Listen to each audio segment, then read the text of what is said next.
हम डिस्कशन कर रहे हैं आधुनिक भारत का क्वेश्चन जो पूछा गया था उत्तराखंड मेंस 2021 में। क्वेश्चन था सुभाष चंद्र बोस एवं इंडियन नेशनल आर्मी पर एक लेख लिखिए। सुभाष चंद्र बोस का जन्म 23 जनवरी 1897 को कटक में हुआ था। 1919 में कलकत्ता विश्वविद्यालय से ग्रेजुएशन किया उन्होंने और आईसीएस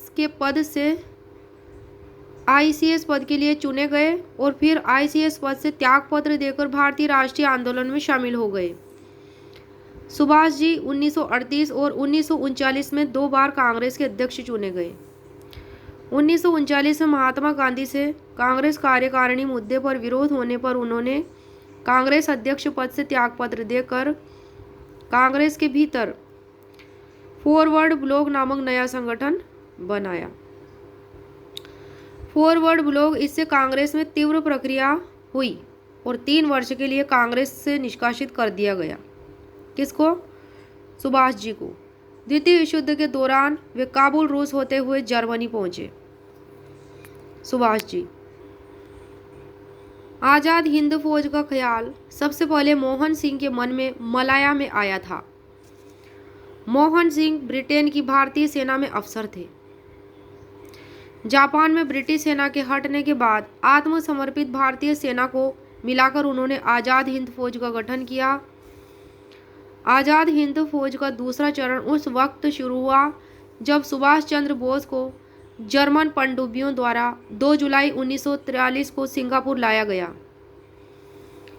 वहां से वे टोक्यो गए और उसके बाद ही जापान के प्रधानमंत्री ने घोषणा की कि जापान भारत पर कब्जा नहीं चाहता है।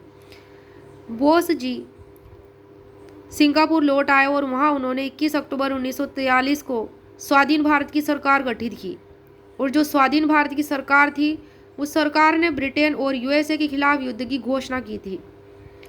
जर्मनी, जापान आदि देशों ने इस सरकार को मान्यता भी दी थी।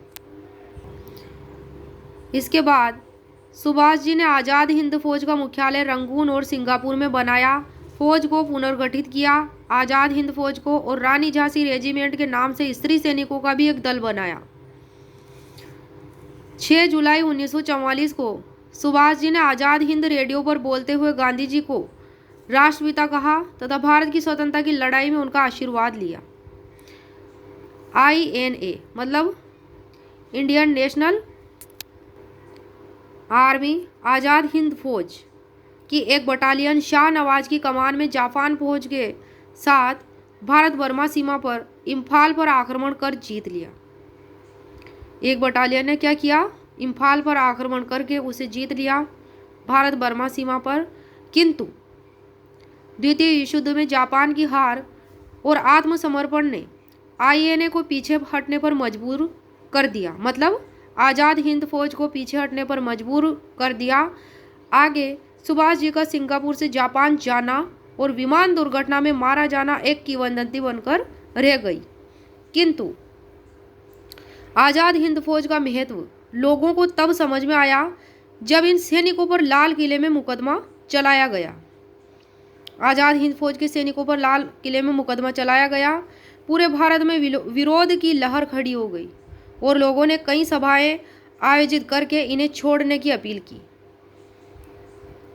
बाद में खुद वायसराय ने उन्हें क्षमादान दिया और वायसराय समझ चुका था कि भारत को स्वतंत्रता देने का समय आ चुका है।